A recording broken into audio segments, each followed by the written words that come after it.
بسم اللہ الرحمن الرحیم۔ السلام علیکم۔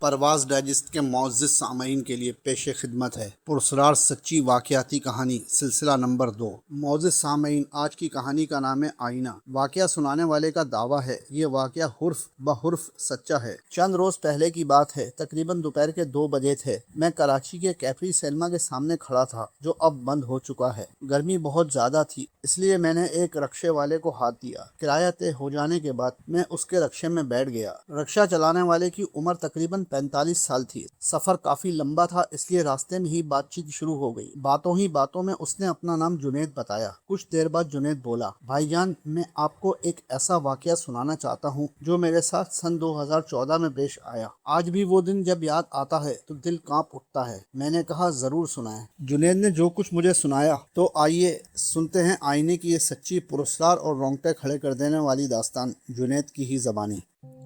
میرا نام جنید ہے اور میں کراچی کا رہنے والا ہوں۔ شادی سے پہلے میں مختلف کمپنیوں میں پیکنگ کا کام کرتا تھا، لیکن شادی کے بعد اس کام سے گھر چلانا بہت مشکل ہو گیا۔ میں نے سوچا کیوں نہ کوئی اپنا کام شروع کیا جائے۔ مجھے ڈرائیونگ اچھی آتی تھی، چنانچہ میں نے نوکری چھوڑی اور ایک رکشہ کرائے پر لیا۔ پہلے ہی دن کام کافی اچھا رہا۔ کرایہ نکال کر گھر کے خرچے کے لیے بھی اچھے خاصے پیسے بچ گئے۔ میں نے کبھی محنت سے جی نہیں چرایا۔ آہستہ آہستہ میں رکشے کے کام میں ایکسپرٹ ہونے لگا، اور پھر ایسا ہوا کہ میں اپنے رکشے کا چھوٹا موٹا کام خود ہی کرنے لگا۔ پھر اللہ تعالیٰ کا کرم ایسا ہوا، میں نے اپنی جمع پوری سے اپنا رکشہ خریدا اور بھاڑے سے جان چھوٹ گئی۔ اس کام میں اب مقابلہ بہت تھا، کیونکہ بہت سے لوگ اس لائن میں آ رہے تھے۔ اس لیے میں نے سواریوں کے ساتھ ساتھ لوڈنگ کا کام بھی شروع کر دیا۔ کبھی کسی کارخانے سے بورے اٹھا کر دوسری جگہ پہنچا دیے، کبھی کسی کی واشنگ مشین یا گدا رکشے میں رکھ کر اس کے گھر چھوڑ دیا۔ اس سے میری آمدنی اچھی خاصی ہو جاتی تھی۔ میں اکثر رات کو کھانا کھا کر رکشہ لے کر نکل جاتا، کیونکہ رات کو کبھی کبھار بڑی اچھی سواری مل جاتی تھی۔ مجھے زیادہ دولت کا لالچ نہیں تھا، بس میں یہ چاہتا تھا اپنے دونوں بچوں کو اچھا پڑھاؤں لکھاؤں تاکہ وہ میری طرح سڑکوں پر خوار نہ ہوں۔ وہ رات مجھے اچھی طرح سے یاد ہے۔ آسمان پر گہرے بادل تھے، رات بہت اندھیری تھی۔ میں ایک سواری کو چھوڑ کر خالی رکشہ لیے نمائش کی طرف آ رہا تھا کہ اچانک ہلکی ہلکی بوندیں پڑنے لگیں۔ میں نے سوچا اب گھر چلا جانا چاہیے، کیونکہ بارش میں سواریاں کم ہی ملتی ہیں۔ میں نے گھر کا ارادہ کیا اور رکشے کی اسپیڈ بڑھا دی۔ نمائش پار کر کے میں مزار قائد کی طرف آیا ہی تھا کہ رکشے کی لائٹ میں مجھے ایک ہاتھ ہلتا ہوا دکھائی دیا۔ میں نے بریک لگائی، رکشہ اس آدمی کے پاس روک دیا۔ میں نے دیکھا اس آدمی کے پاس فٹ پاتھ پر تھوڑا بہت سامان رکھا ہوا تھا۔ کپڑوں کی چھوٹی سی گٹھڑی تھی، لکڑی کا تختہ تھا اور شاید کوئی فریم تھا۔ وہ ادھیڑ عمر کا سادہ سا آدمی تھا۔ وہ جلدی سے میرے پاس آیا۔ ہاں بھائی، ناظم آباد چلو گے؟ اس نے پوچھا۔ میں نے سر ہلا دیا، کیونکہ میرا گھر بھی اسی طرف تھا۔ میں نے سوچا اسے چھوڑ کر سیدھا گھر چلا جاؤں گا۔ اس نے جلدی سے اپنا سامان پیچھے رکھا اور خود بیٹھ کر بولا، لگتا ہے آج پکی بارش ہوگی۔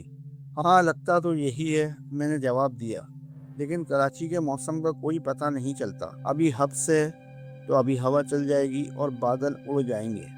میری بات پر اس نے کوئی جواب نہیں دیا۔ میں نے رکشہ آگے بڑھا دیا۔ اس کے بعد ہمارے درمیان کوئی بات نہیں ہوئی۔ جیسے ہی گولی مار چورنگی آئی، اس نے چونک کر کہا، بس یہی روک دو۔ یہیں پر؟ لیکن یہ تو مین روڈ ہے، میں نے حیرانی سے کہا۔ ہاں مجھے پتا ہے۔ اس کا لہجہ تھوڑا خراب ہو گیا۔ مجھے یہاں سے دوسری گاڑی مل جائے گی جو میرے گھر کی طرف جاتی ہے۔ اگر میں تمہارے رکشے پر جاؤں گا تو کرایہ بہت زیادہ بن جائے گا۔ میں نے کوئی جواب نہ دیا اور رکشہ روک دیا۔ اس نے جلدی سے سامان اتارا اور مجھے 100 روپے پکڑائے، جو کہ بالکل مناسب تھے۔ سارا سامان اتار لیا؟ میں نے افلاقاً پوچھا۔ ہاں بھائی، میرا سامان ہے، میں کیوں چھوڑوں گا؟ اس نے پھر اسی خراب لہجے میں کہا۔ اس کی بات سن کر میں نے فوراً رکشہ آگے بڑھا دیا۔ وہ آدمی مجھے بڑا بدتمیز لگا، اس لیے میں نے جان چھڑانے کے لیے رکشہ تیز بھگایا۔ تیز بارش تو نہیں ہوئی، البتہ ہلکی ہلکی بوندا باندی ہوتی رہی، اور جلد ہی میں اپنے علاقے میں پہنچ گیا۔ مجھے حیرت ہو رہی تھی، اس نے ناظم آباد کا کہا تھا اور پھر گولی مار پر کیوں اتر گیا؟ خیر مجھے کیا؟ میں نے گھر کے سامنے رکشہ کھڑا کیا اور دروازہ بجایا تو بیوی نے دروازہ کھولا۔ میں نے گھر سے ترپال نکالی اور رکشے پر ڈالنے لگا تاکہ وہ بھیگے نہ۔ این اسی وقت میری نظر پچھلی سیٹ پر پڑی، وہاں کچھ رکھا ہوا تھا۔ میں نے آگے بڑھ کر دیکھا تو وہ ایک آئینہ تھا جسے میں پہلے فریم سمجھ رہا تھا۔ وہ اسی بدتمیز آدمی کا تھا جو اسے رکشے میں بھول گیا تھا۔ میری عادت ہے سواری اتارنے کے بعد میں پیچھے ضرور نظر ڈال لیتا ہوں تاکہ اگر کسی کا کوئی سامان ہو تو اسی وقت میں اسے دے دوں، لیکن اس آدمی نے بات ہی ایسے کی کہ میں جلدی سے نکل آیا۔ میں نے آئینہ اٹھایا اور گھر کے اندر چلا گیا۔ میری بیوی سمیرہ کھانا گرم کر رہی تھی۔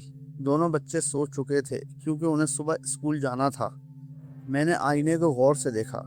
اس کا فریم سنہری جالیوں کا تھا اور دیکھنے میں وہ بہت خوبصورت لگ رہا تھا۔ میری بیوی کھانا لائی، میں نے آئینہ اسے دکھایا تو اسے بھی آئینہ بہت پسند آیا۔ وہ بولی، ارے کتنا پیارا آئینہ ہے، اب یہ اپنے مالک کو تو ملنے سے رہا، میں اسے واش روم میں لگا لیتی ہوں، وہاں بڑا اچھا لگے گا۔ میں نے سر ہلا کر کہا ٹھیک ہے۔ وہ آئینہ لے کر چلی گئی اور میں سکون سے کھانا کھانے لگا۔ ابھی تھوڑی ہی دیر گزری ہوگی، اچانک واش روم سے ایک بہت تیز اور خوفناک چیخ کی آواز سنائی دی۔ میں اچھل پڑا اور کھانا چھوڑ کر واش روم کی جانب بھاگا۔ دروازے پر سمیرہ کھڑی تھی، خوف سے اس کا برا حال تھا۔ سمیرہ کیا ہوا؟ میں نے گھبرا کر پوچھا۔ میں نے اسے پہلے کبھی ایسے نہیں دیکھا تھا۔ وہ سمیرہ سے بولا بھی نہیں جا رہا تھا، اس کی زبان کانپ رہی تھی۔ تم کرسی پر بیٹھو، میں پانی لاتا ہوں۔ میں نے اسے کرسی پر بٹھایا اور پانی لینے کچن کی جانب چل پڑا۔ تھوڑی ہی دیر بعد میں پانی لایا اور اسے پانی دیا۔ وہ ایک ہی سانس میں پی گئی اور ہانپتے ہوئے بولی، دیوار پر کیل تھی، میں نے وہاں آئینہ لٹکا دیا۔ تو کیا وہ گر کر ٹوٹ گیا؟ میں نے پوچھا۔ نہیں، وہ اور ڈر گئی، میری قمیص پکڑ کر بولی۔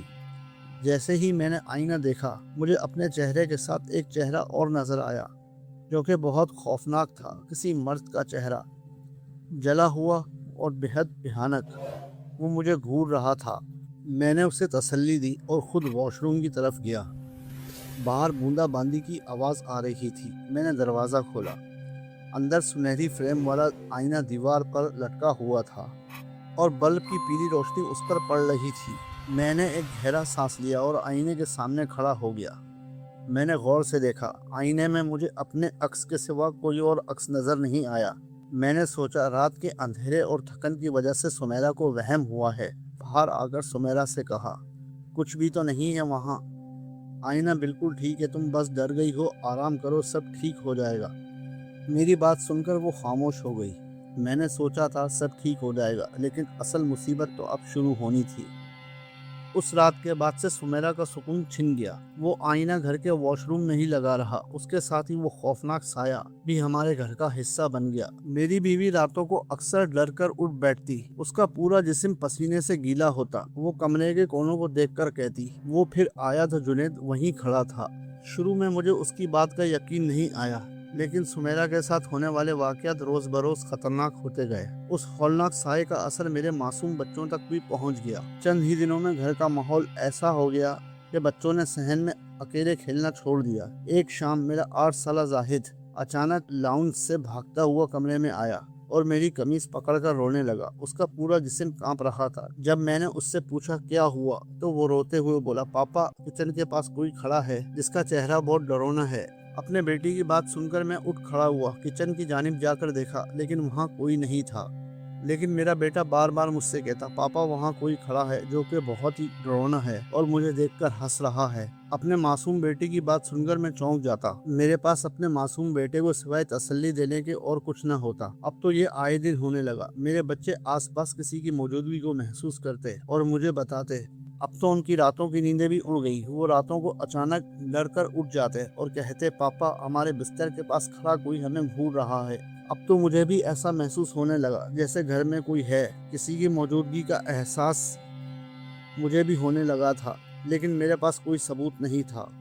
ایک روز دوپہر کو جب میں گھر میں آیا تو کچن سے برتن گرنے کی زوردار آواز آئی۔ میں بھاگ کر اندر گیا تو سمیرہ زمین پر بیٹھی تھی۔ اس کے چہرے پر بدحواسی طاری تھی۔ جب میں نے اس سے پوچھا کیا ہوا تو اس نے کچن کی کھڑکی کی طرف اشارہ کیا اور کہا، وہ مجھے دیکھ رہا ہے۔ میں نے باہر دیکھا لیکن وہاں کوئی بھی نہیں تھا۔ پھر ایک رات وہ ہوا جس نے میرا وہم ہمیشہ کے لیے یقین میں بدل دیا۔ رات کے 2 بج رہے تھے، اچانک ایک دردناک قسم کی چیخ سے میری آنکھ کھلی۔ میں نے دیکھا سمیرا بستر پہ نہیں تھی، پورے کمرے میں ایک عجیب سی گھٹن اور گرمی تھی۔ میں ننگے پاؤں باہر بھاگا، صحن میں اندھیرا تھا لیکن واش روم کا دروازہ کھلا ہوا تھا، وہاں سے پیلی روشنی باہر آ رہی تھی۔ میں بھاگ کر وہاں پہنچا تو میں نے جو کچھ دیکھا اس سے میرا خون جم گیا۔ سمیرا واش روم کے اسی آئینے کے سامنے کھڑی تھی، اس کی آنکھیں کھلی ہوئی تھی، وہ آئینے کو ایسے ٹکٹکی باندھ کر دیکھ رہی تھی جیسے کسی کے اثر میں ہو۔ میں نے آئینے کی طرف دیکھا تو شیشے میں سمیرا کا عکس بالکل غائب تھا، وہاں سمیرا کی جگہ کوئی عکس نظر نہیں آ رہا تھا، لیکن اس عکس کے نہ ہونے کے باوجود شیشے کے اندر ایک کالا بدصورت مرد، اس کی لال سرخ اور خوفناک آنکھیں سمیرا پر جمی ہوئی تھیں۔ اس ہولناک منظر نے میرا سارا صبر توڑ دیا۔ میں نے ایک وحشیانہ جھٹکے سے آئینہ دیوار سے نوچ لیا۔ جیسے ہی میں نے آئینہ دیوار سے نوچا، سمیرا کو ایک جھٹکا لگا اور وہ تیزی سے فرش پر آ رہی۔ وہ گر کر بیہوش ہو چکی تھی۔ میں نے آئینے کو وہیں چھوڑا، سمیرا کو اٹھایا اور بستر پر لٹا دیا۔ تھوڑی دیر کی کوشش کے بعد سمیرا ہوش میں آ گئی۔ پھر سمیرا نے مجھے جو کچھ بتایا اسے سن کر خوف سے میں کانپ اٹھا۔ اس نے کہا رات کا پچھلا پہر تھا، میری آنکھ اچانک کیوں کھلی جیسے کسی نے مجھے زور سے جھنجھوڑ کر اٹھا دیا ہو۔ پھر مجھے ایسا لگا جیسے مجھے کوئی واش روم میں آنے کا کہہ رہا ہو، اور پھر مجھے کچھ یاد نہیں۔ اب پانی سر سے گزر چکا تھا۔ میں نے اسی وقت آئینہ اٹھایا۔ رات کے 3 بج رہے تھے۔ میں نے رکشہ اسٹارٹ کیا اور شہر کے مضافات کی طرف دوڑا دیا۔ ایک سنسان جگہ پہنچ کر میں نے وہ آئینہ رکشے سے نکالا اور دور پھینک دیا۔ شیشہ ٹوٹنے کی زوردار آواز آئی۔ میں نے سوچا اب اس عذاب سے چھٹکارا مل گیا ہے، مگر واپسی کے سفر میں میرے ہوش اڑ گئے۔ سنسان سڑک پر مجھے مسلسل ایسا لگا جیسے کوئی میرے پیچھے آ رہا ہے۔ میں نے مڑ کر دیکھنے کی ہمت نہیں کی، بس رکشہ بھگاتا رہا۔ گھر پہنچ کر بھی ہمارا سکون بحال نہیں ہوا۔ آئینہ تو ٹوٹ چکا تھا، مگر خوف کا احساس ہمیں ہر وقت ستاتا رہتا۔ گھر کی فضا ایسی ہو گئی جیسے ہر آن ہمیں کوئی دیکھ رہا ہے، کوئی ہر وقت ہم پر نظر رکھے ہوئے ہے۔ دیواروں سے سرگوشیوں کی آوازیں آتی، صحن میں کسی کے چلنے کی آہٹیں ہمارا خون خشک کر دیتی۔ سکون ہمارے گھر سے مکمل طور پر روٹ چکا تھا۔ بالآخر جب برداشت کی تمام حدیں ختم ہو گئی تو میں نے محلے کے مولوی صاحب کو بلایا۔ انہوں نے صورتحال کو دیکھتے ہوئے اگلے ہی روز ہمارے گھر میں قرآن خوانی کروائی۔ قرآن پاک کی برکت سے گھر کی فضا بالکل ہی بدل گئی۔ دم کیے ہوئے پانی کے چھڑکاؤ کے بعد اچانک گھر کے ماحول میں چھائی ہوئی پراسرار گھٹن اور بھاری پن ختم ہو گیا۔ ایسا محسوس ہوا جیسے کسی نے ہمارے سینوں پر رکھا ہوا منووزنی پتھر ہٹا دیا ہو۔ وہ منوس سائے اور گھورتی ہوئی آنکھیں ہمیشہ کے لیے غائب ہو گئیں۔ قرآن خوانی کی برکت سے ہمارا گھر بالکل پاک ہو گیا۔ اس کے بعد سب کچھ ٹھیک ہو گیا۔ آج اس واقعے کو 10 سال سے زیادہ گزر چکے ہیں۔ کبھی کبھی میں یہ سوچتا ہوں وہ آدمی آئینہ میرے رکشے میں بھول گیا تھا، یا پھر اس نے میرے رکشے میں رکھ کر آئینے سے جان چھڑائی تھی۔ آج تک نہ تو مجھے اس سوال کا جواب ملا اور نہ ہی وہ پراسرار شخص مجھ سے دوبارہ ٹکرایا۔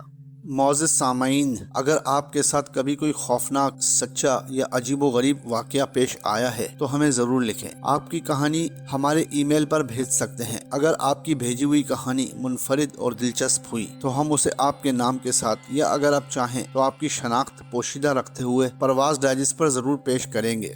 ہمارا ای میل ایڈریس parvazdigest@gmail.com، رضوان علی سومرو 433@gmail.com۔ اگر ویڈیو پسند آئی ہو تو اسے لائک کریں، اپنے دوستوں کے ساتھ شیئر کریں۔ ایسی ہی سچی، پراسرار اور خوفناک کہانیاں سننے کے لیے پرواز ڈائجسٹ کو سبسکرائب کرنا نہ بھولیں۔ شکریہ۔